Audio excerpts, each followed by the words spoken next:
All right, so in the AC notes, we're going to factor by the AC method. And the AC method is going to go, it's going to always work whenever we have a polynomial that has 3 terms. That's where we're going to use the AC method. So remember that factoring is the opposite of multiplication. So what we're going to do is we're going to start off by just multiplying these two binomials.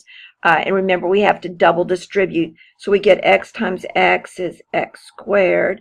Then x times a minus 5 is a minus 5x. Then 2 times x is a plus 2x. And then 2 times negative 5 is negative 10. So when we multiply, we're going to get a look like this. Then we'll add the middle two terms, and we'll end up with x squared minus 3x minus 10. Now what we're wanting to do is we want to kind of work backwards from here to here to here. And that's what we're going to be doing with the AC method, going from here to 5.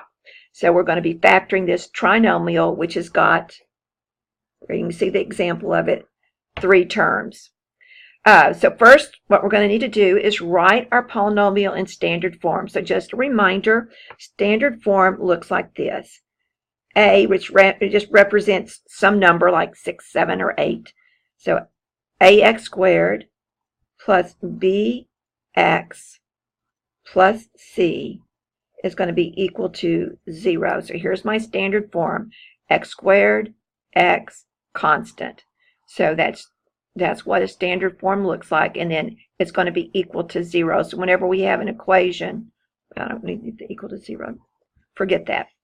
All right, so factor each trinomial. For each trinomial, write it in standard form, then determine a, b, and c. So in standard form, I want my squared variable first. So that's going to be 7m to the second, then plus 3m minus 5. So I'm focusing on those exponents, square, 1, none. All right, so in this position, the front one is 7. So a is equal to 7, b is equal to 3, and c is equal to negative 5. So notice that I include my sign with it when it's negative. All right, b is a little bit different because it's a mix of x's and y's. So technically you can choose to start with either the x squared or the y squared.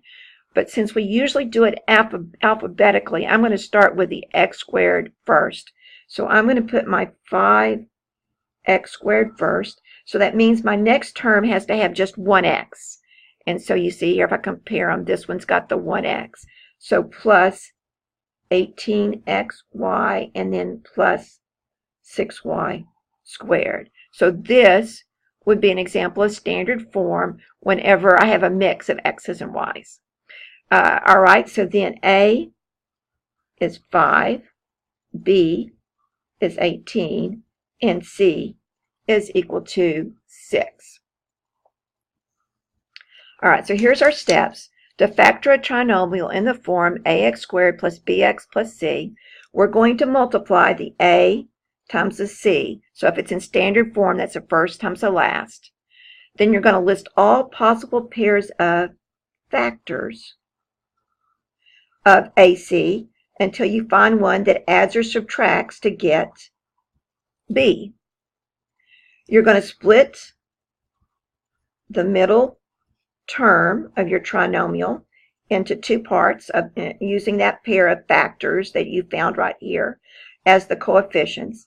And then you're going to factor by grouping, as we did in our last section, where we underline, and then take out the common factors. It's going to be very important that you pay really careful attention to the signs of the numbers as you go. It's going to be important whether it's positive or negative. All right, so here we have that a is 1, b is 5, c is 6. I had already noticed it was in standard form. So in this case, AC is equal to 1 times 6, so 6. So if I list all the possible factors of 6, that would be 1 and 6, negative